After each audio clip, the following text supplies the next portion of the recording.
Hey everybody, my name is Rain and you're watching Username. Why am I putting on a cowboy hat? I actually don't know which way it's supposed to go. I don't know why I'm putting on a cowboy hat. I'm gonna take it off now. I went to the library a couple days ago to check out the book that I'm going to be talking about, and I got so distracted that I ended up not even checking it out. I checked out the last three Twilight books for another video I plan on doing, and I did check out one of the graphic novels just so you can see it. This was the kind of shit that had a serious hold on me in middle school. Look at this. It's not even...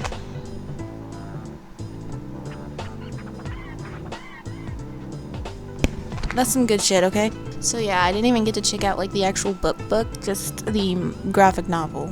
Anyway, speaking of our subject of our video, in middle school, 6th grade science class, I saw this girl and she had a graphic novel, and it was similar to this one, except I think it was the 8th one or 9th one. This one's the 5th, so not that far off. And so I was like, what is that? She said, oh, that's Maximum Ride. You should check it out. It's at the library. And I said, sure, I'll give it a go. What's it about? And she's like, it's about these bird kids, and they're on the run from the government. And she didn't give me a very good synopsis, so I didn't have a good introduction to it, so I was a bit shocked.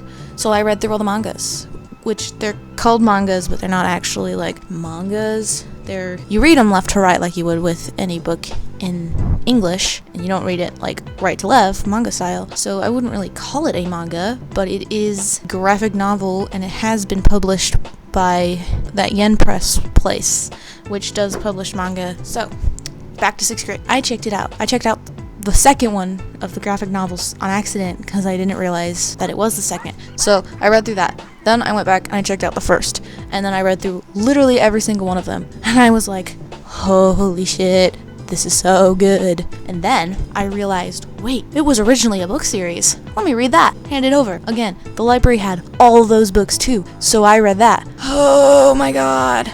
Maximum Ride ended up being this huge thing I hyperfixated on for 3 fucking years, to the point where it wasn't just a hyperfixation, it was a special interest. And so yeah, it did shape a huge part of who I am, so I'm going to just talk about it. Maximum Ride was created by this guy named James Patterson. He writes a lot of things, and my mom, who's a librarian, told me that librarians tend to hate James Patterson because of the amount of books he writes. I honestly don't mind. I think his writing's pretty good. And Maximum Ride is pretty good too. I love to read, but his writing style is short and sweet, and his chapters are only a couple pages long, so it's really good for people who have trouble reading or just don't like reading in general. It's short and sweet for each chapter, and the action is pretty on point. So, Maximum Ride. Let's start at the beginning. There are these six kids. The main character's name is Maximum Ride, or Max for short. Then there's Fang, Iggy, Nudge, Gazzy, and Angel, and they are all 98% human, 2% bird. They were created in a lab called The School, nicknamed The School, created by scientists who they've also nicknamed Whitecoats. They have special nicknames for all kinds of things like this, and of course, obviously, this was a very traumatizing experience in general, and I feel like the trauma was a little bit downplayed in the books, but it's fine. It's not really the focus of the book, of the series, though it would have been very interesting to see some of that, other than just, haha, we're bird kids. Anyways, we're on the run. Let's go. So Max is the oldest, and she thinks she's probably around 14 years old. Same with Fang and Iggy on my wall here. Max is kind of this parental figure, per se. She's kind of their little flock of 6 bird kids. They're all a family, and Max is the mom. So this one white coat scientist guy, he breaks them out of the kindness of his heart. He breaks them out of the school, which is their little laboratory, mind you, and he takes them to a secluded house in Colorado or something, way up in the mountains, so that they can be free from the evil and painful, awful experiments that they have been put upon. So he lives with them for 2 years, and then supposedly he dies. They never find his body. They never find anything. They all just assume, oh, he's dead. The Whitecoats found him. They killed him. They live in Colorado for another 2 years, I believe. And we're at the point where Max is 14. all the characters. Angel, who's 6, is the youngest and barely remembers her time there. And so in the first book, after all of that little prelude, they're living their life in their secluded house in Colorado when all of a sudden these wolf-human hybrids, which they have nicknamed erasers because if we're still going on the school theme, they tend to wipe out bird kids like them, so erase, because, you know, it's just their thing. And of course you always need that, like, antagonist character, so vicious, hungry, ravenous predator wolves, who are all 7 years old, and they look like they are 30-year-old men. There, the flock is out in the field. They're picking strawberries for some fun, and then, all of a sudden, boom! The erasers show up out of nowhere, and, well, we don't even know where they came from. We don't know how they found them. It doesn't matter, because they're in danger. Bird kids, they fight, they kick, they scream, they punch, they do all they can. The erasers, they take Angel, the youngest, because she's special, of course. Because she's the youngest, of course she's special. Did I mention she can read minds? That's probably an important character detail I forgot to mention, but it's fine. They take Angel and they take her back to the school. And, you know, of course, the white coats do various grueling tests on her where they literally freaking torture her. That's a whole thing I'm not gonna get into, because that's traumatizing. So Max and the flock are like, shit, we gotta go save her. Max, Fang, and Nudge all go to save her, while Iggy and Gazzy stay home because Iggy is blind and Gazzy is 8 years old. So, bit of ableism there, since Iggy, he can maneuver the world without his vision, pretty much. It's a pretty cool trait. He's a really good cook and he can do all kinds of super cool things despite a vision impairment, and yet Max is like, no, you're blind, even though I know you can do all kinds of cool things like build bombs and cook and, I don't know, maneuver the house, fly. I mean, you can do all these things, you can kick ass, but you're gonna stay here because you're blind. It's a bit of an overstatement that she did this because he was blind, but like, and Gazzy makes sense. He's 8. Stay home, please. We don't need any more people going out and getting kidnapped. So basically, the rescue team goes out and they're just flying, and they're flying, you know, for a while. And then Max is looking out down on the ground and she's like, huh, look at all these kids having lives and people having fun that I never got to have because I'm a human experiment and I have never met a sane human being in my entire life. And so she's just like watching them, and she sees this girl being cornered by like 5 other big dudes, and so she's like, something's going on. And obviously she's like, okay, I'm going to go save them. And then Fang's like, no, sit back down, come on, we gotta go save Angel, you don't know this random girl. And then Max is like, I don't care, I'm like Wonder Woman, so I'm gonna go save her. So she does, and she goes down there, abandoning her 2 friends to go save this random girl, whose name is Ella. And she is an important character, and you'll find out about her later. She goes and she saves Ella, she kicks the boys' butts, but then they pull out a gun. Ella is already long gone, she's run away, which is good, because that's what Max told her to do. And so these boys, they chase Max with his gun into the woods, and they manage to clip her wing and her shoulder, and so she, like, runs away. She manages to get away, but she's, like, injured, so she's just, like, walking around like this, and she's like, I am in so much pain, Fang and Nudge are gonna kill me. And then she sees a house. There's a girl taking her dog outside for a piss. That girl looks familiar.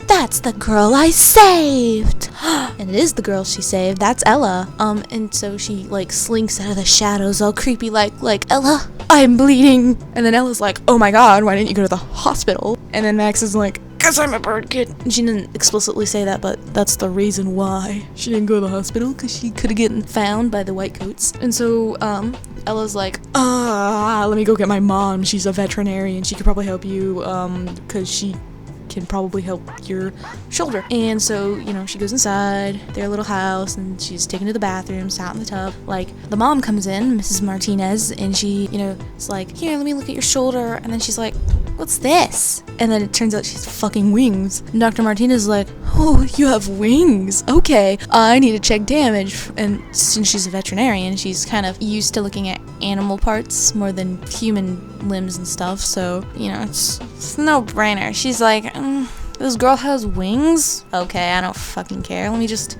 use my expertise to help her, and then we'll ask questions, okay? So yeah, she does help her. She doesn't ask too many questions after that. She's just like, you want me to call your parents? You want me to call the police? You didn't want to go to the hospital? And she's like, I understand there's something going on that I don't understand, so I'm not going to push further because this girl might actually be in danger. And honestly, we applaud that. because she has no idea what's going on. She has no idea if it's the government that's after her, or if she has really bad parents, and if calling the authorities is not a good thing or not. And so, Dr. Martinez just was like, well, you're injured, so you have to stay here for a couple days so you can rest up. And fun fact about these little avian human creatures, they heal a little bit faster than humans do for some reason. I don't know, they're superhumans. And so it really does only take a couple of days for her to heal up, but among those few days, she basically becomes a part of the family in a weird way. Like, she feels like Ella is her sister and Dr. Martinez is her mother, which I'm not going to dive into, but it is alluding to something in the future books that I think is so cool and funny.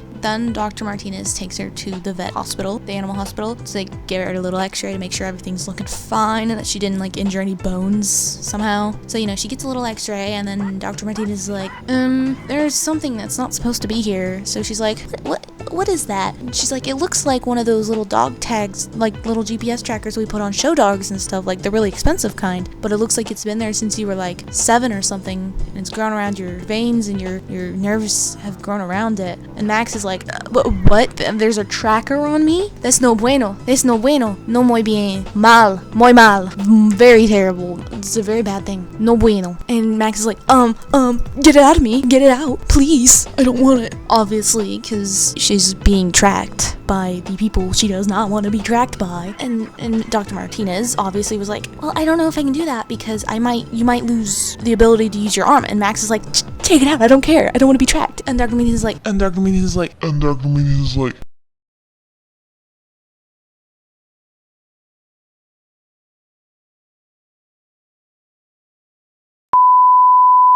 ethically, as a doctor, I can't do that to you. I know this is probably important to you, but I can't get rid of your arm like that. I can't have you have a useless limp arm at your side. I can't do that to you. Which, again, we do applaud for. Though, actually, no, nothing. We do applaud for that. She needs her arm, and who cares if she's being tracked? So she goes back to the Martinez's, and she's like, it's probably about time I go back to my friends, because they're probably like, where in the world is she? They're probably gonna kill me. So, she gathers some of her things and some food, and the Martinez's say goodbye to her, and they see her fly away, and they're like, oh my gosh, she's such a pretty flyer. Of course it's gonna be this most amazing thing in the world because they've never seen a human being with wings fly before. It's a whole ordeal. It's kind of special. So then Max goes and finds them. Meanwhile, while Max was away, Nudge and Fang had their own little side quest. They were getting food. Nudge, saw some paperwork in the office that used to belong to the guy that had saved them and died, and she saw that they were close to an address she saw on the paperwork of where her supposed mom lived or something. And so she's like, Fang, we need to go there. I'm going. I don't care what you say. I'm going. So she goes, and Fang follows her because he doesn't want her to get hurt, and an eraser attacks him. They attack him with paint. Find out that's probably not her mom there, and she looks like her mom, but who knows? Not just too nervous to talk to her, and they just go back to where they told Max they would meet her. And eventually Max does show up, so they're like, alrighty friend, let's go save Angel. Then Iggy and Gazzy show up because the erasers had been circled around their house in Colorado, so they just blew up the house in Colorado so that the racers couldn't get them, and then they flew away and went to go find their friends. Now nobody has a home, nobody's safe, and they're all going to go look for Angel. And that's where I'm going to leave you. Dun dun dun! I know. If you want to find out, I have a feeling you should probably read the book. So, this Maximum Ride franchise has been milked. And I say milked to the bone. There's the regular books series, which has 9 or 10 books. There's the manga series, which is each manga is half of one book, and there's 9 of them. So that would constitute 4.5 of the books. And then there's a Marvel comic of Maximum Ride, which I have read, of course, and it was pretty good. I think I like the manga versions better, but that's because I grew up on the manga version. And then there's a really terrible movie that everybody hates because it is not accurate whatsoever, and I can make a whole separate video about that. And then there's also a sequel series called Hawk, which is Maximum Ride's daughter in the future, and that's a whole thing as well. I hope you really enjoyed my book talk. I hope I sold you in with the first half. I don't want to like spoil too much because the second half of the book is where all the action really is. And of course there's the rest of the series too. The first 3 books are really good, and then there's the rest. If you enjoyed this video, please don't hesitate to leave a like, comment, subscribe, whatever you feel like doing. I don't care. I hope you all have a very lovely day, and bye!